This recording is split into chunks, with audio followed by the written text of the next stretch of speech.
Hi, and thanks for joining. If you're new here, I'm Wendy and this is Nina's Jewels. My husband and I buy things at garage sales, flea markets, thrift stores, just about anywhere we can find things to sell online and flip for a profit. If that's content you're interested in, you're in the right place. Today's video is going to be what sold for December 24th through 30th. Let's get started. The first thing that sold was a Zara black mock turtleneck sweater. It sold for $20 even on best offer, and we had picked this up at a garage sale for just $1. Unfortunately, it was returned because of a size issue, and we have gotten that item relisted. Next up was a 2-pack of EnviroCare vacuum cleaner bags. We got these for free from another business that we own, and we didn't need these items anymore. They were just old items that we used with an old vacuum cleaner that we had, so we decided to list them. This is not an item that we would actively pick up or source or anything like that. We just listed them because we already owned them. They sold for $7.19, which was our full asking price. We had no cost associated with them. We did get positive feedback on them, but it is definitely not something that I would look for out in the wild or anything like that. We had them listed for a really long time, but we did make money on them and got positive feedback on them, so at least it was worth it in that regard. Next up was a vintage 7.5-inch porcelain wind up clown music box. It was like a doll or a music box that you would sit on a shelf, and it played the song Send in the Clowns. We picked this up in the Goodwill bins when we were playing bins bingo. It sold for $30 even on best offer, and we had paid just $1.18 for it at the bins. Next up was another item we got in the bins when we were playing bins bingo. This was a Disney Parks women's yellow and red cotton one-size-fits-all cadet hat. We got this for $1.18, and it sold on offer to buyer for $11.98. Next up was a pair of women's Levi's curvy bootcut jeans. We got these in the garbage bags of clothes that I sourced on Facebook Marketplace. I had paid $50 for about 6 garbage bags in total. We got a really great price on a whole bunch of clothes, and we've sold tons and tons of them and made lots of money. I paid 67 cents per item from the items that I sourced from those bags. And we've sold so many items, and we're still selling items to this day, but the sales are just trickling in at this point. These jeans sold for $20.78 on offer to buyer, and we had paid just 67 cents for those. Next up was a VHS. It was a Muppet Sing-Alongs VHS of It's Not Easy Being Green. We tested it and it worked. We got this at the thrift store. We paid 26 cents for it, and it sold very, very quickly for $11.98 on offer to buyer. We got positive feedback on that item. Next up was a Soft Surroundings women's extra large Adley blue and white striped seersucker button-down shirt. Got this at a garage sale. I paid $3 for it. It sold for $16 even on best offer. It did have a little bit of spotting on the front, so that did lower the amount that we were able to list it for, but we did make money on it, and it sold very quickly. Next up was a Kate Spade women's black fit and flare dress. It had a leopard print collar on it. We got this at the J. Crew garage sale, and we only paid $2 for this, and it sold pretty quickly for $55 even on best offer. Next up was a Fetco International brand black leather. So the actual frame was made out of black leather. This was an easel back tabletop picture frame. This actually belonged to us. We used to have it displayed in our home, but no longer needed it, and it sold for $17.99. We had no cost associated with it. It was actually a gift. Next up was a Fitz and Floyd Japanese folk art ceramic blue dragon server tray. It had a bamboo handle on it. We picked this up in a thrift store for $6.48, and it sold very, very quickly for $39.98. I actually think we might have been able to get a little bit more for this if we had held out a little bit, but we were very pleased at how quickly it sold. So if you ever see this item, it actually comes in different styles. I think they have some that have like a crane or a stork design maybe on it, but we had the dragon version. And I think all of them have a very good sell-through rate. But this particular Fitz and Floyd tray sells very, very well. Next up was a Polo Ralph Lauren women's purple cable knit sweater. We actually got this also at the J. Crew garage sale. We paid $2 for it, and it sold for our full asking price of $49.99.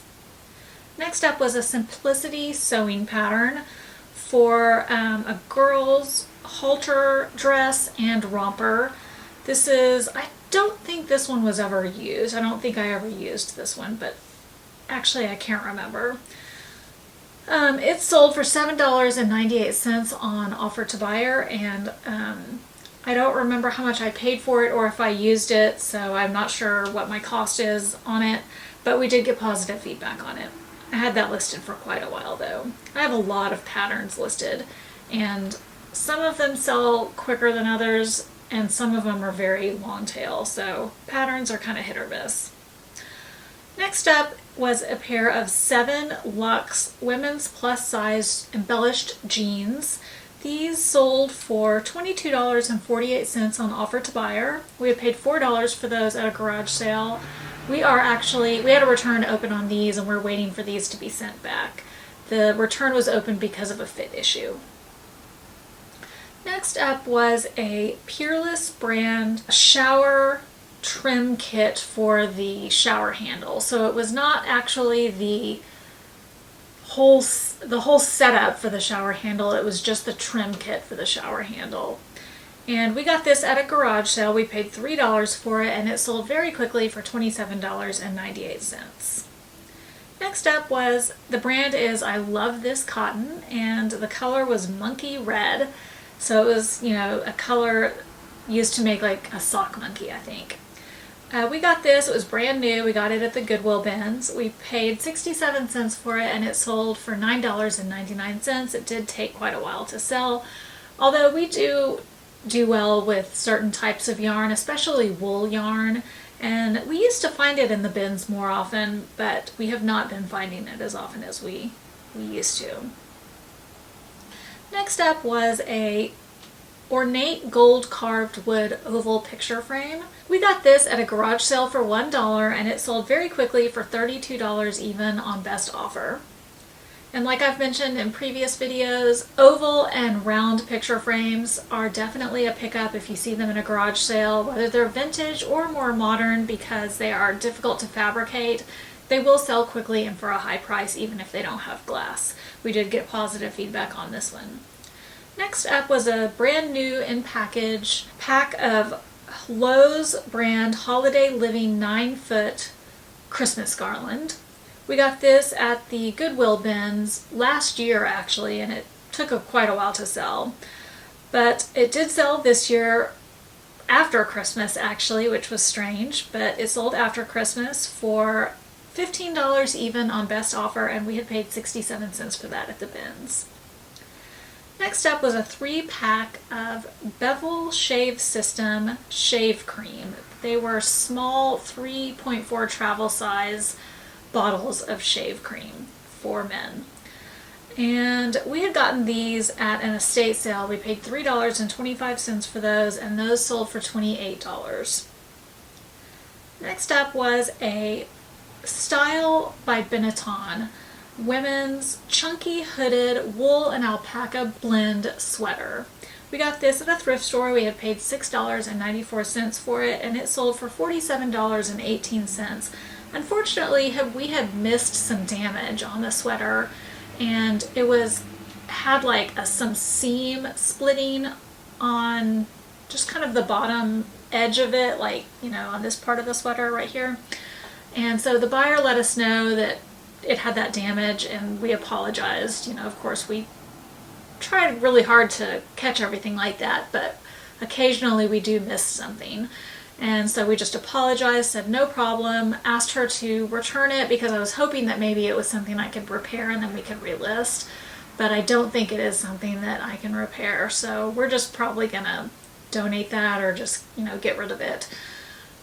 But the buyer was really nice. I don't anticipate us getting negative feedback on that, but if we were to get negative feedback on it, I think that's probably a negative feedback we would just let ride, because that is damage that we missed. And honestly, that would probably be negative feedback that we deserved in that instance. So hopefully she doesn't leave us negative feedback. I mean, she was able to return the item at no cost to her, and we gave her a full refund, but we'll just see what happens on that one. Unfortunately, we are human and we do not catch every single item, but we do try to catch most things.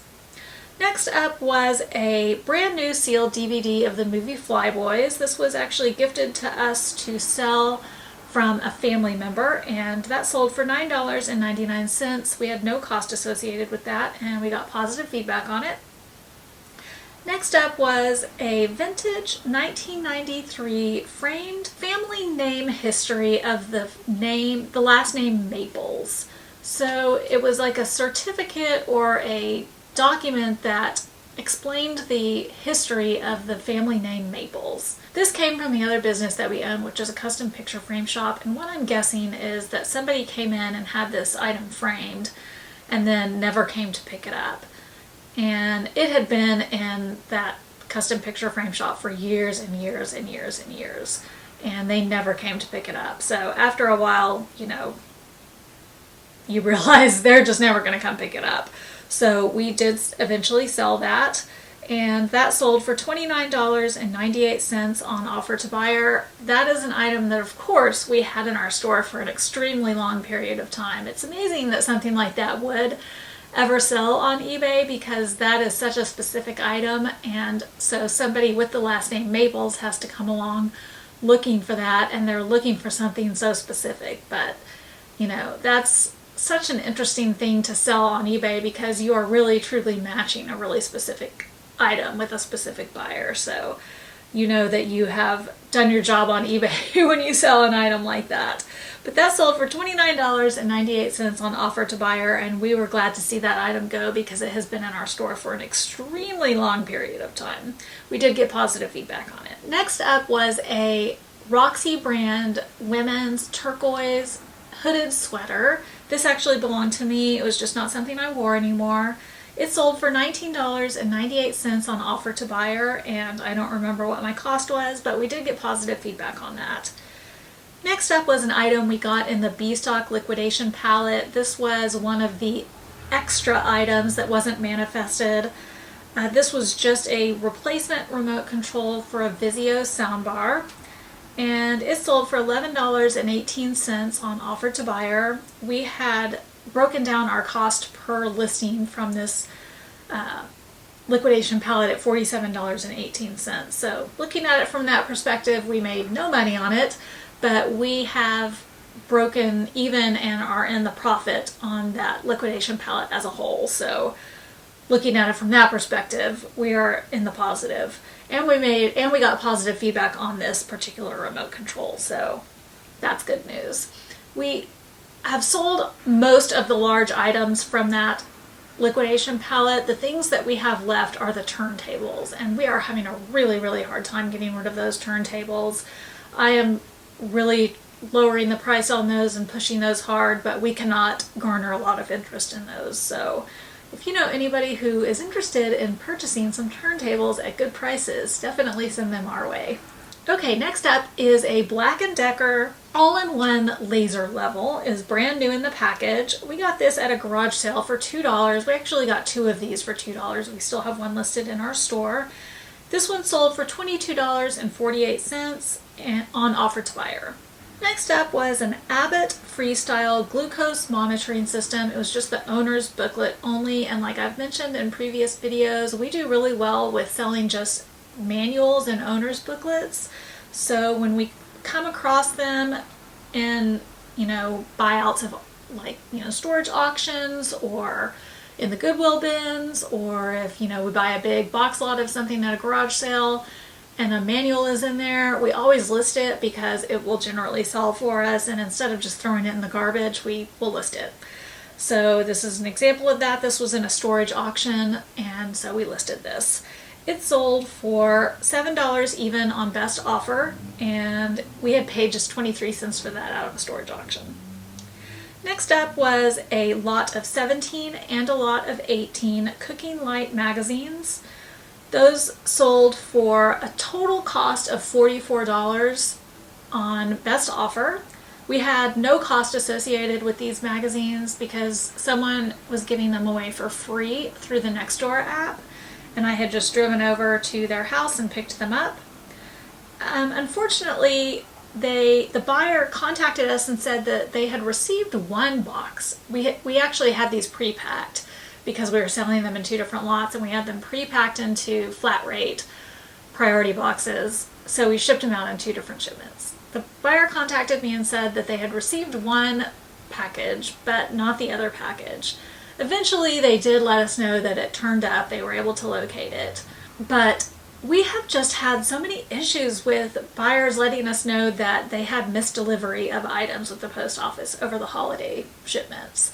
We had a period there of like a week after Christmas where every single day that week, I got a message from an eBay buyer saying, it states that my item was delivered, but I haven't gotten it. And so I would send them our standard message that, tells them what to do, which is a whole list of things. And if you're interested in finding out what that message says, I will try to post that in our description box below on this particular video. It states all these different instructions that they should follow. And then if they follow all of these different instructions, generally they will locate their package. So we'll usually hear back from them after a few days that they followed the instructions and they've usually found their package. And if not, since your package shows that it has been delivered, eBay will back you up and they will not make you refund the buyer. They'll back you up. And if the buyer leaves you negative feedback, eBay will remove that negative feedback. But I was just really feeling frustrated, and you could tell that the post office was using postal carriers that were not accustomed to delivering on those routes because there were a lot of misdeliveries. So it was just like day after day after day we were getting that same message, and I was like, what is going on? But anyway, let me know in the comments below if you were experiencing the same thing. So next up was a Doctor Who Lost in Time collection of rare episodes. It was a brand new sealed DVD. We got this quite a while ago in the Goodwill bins during a time period in which we picked up a lot of sealed DVDs. And usually we sell Doctor Who items a lot quicker than this, but I think I had this priced a little bit high and I was kind of stubborn on it because I knew it would eventually sell.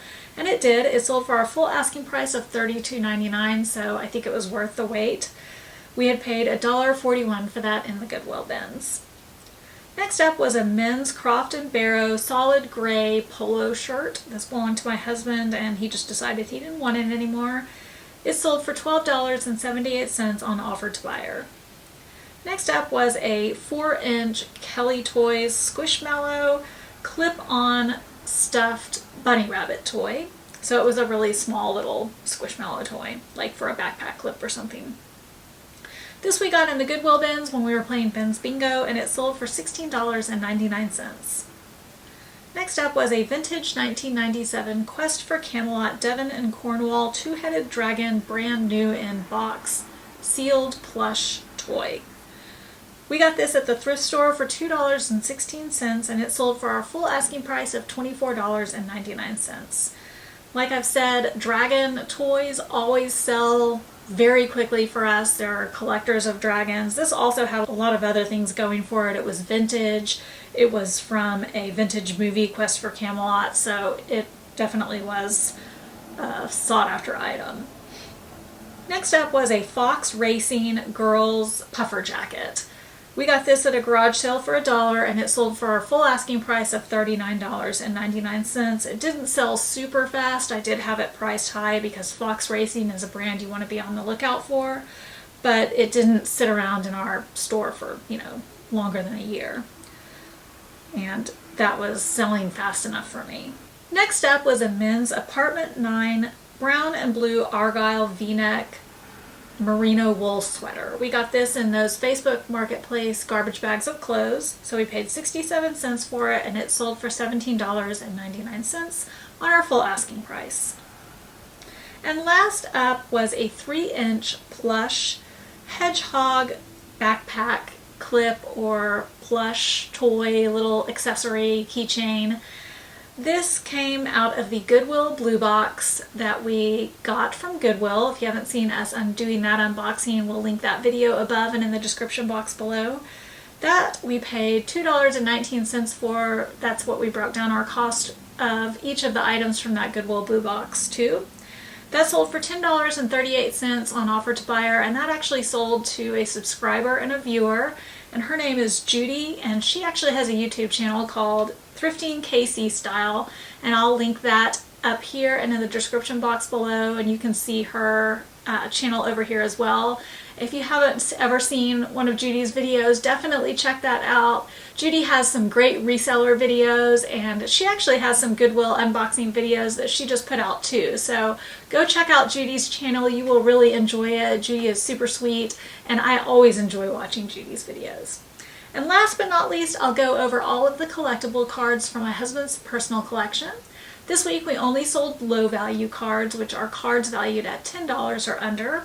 We sold 4 cards for a total dollar value of $9.86. That wraps up our video for the week of December 24th through 30th. I hope you enjoyed it. If you did, let us know by giving us a thumbs up. And don't forget to subscribe if you're not already subscribed. Also, don't forget to give us a comment and a share. And check out the video that's going to pop up right over here. Thank you so much, and we will catch you on the flip side.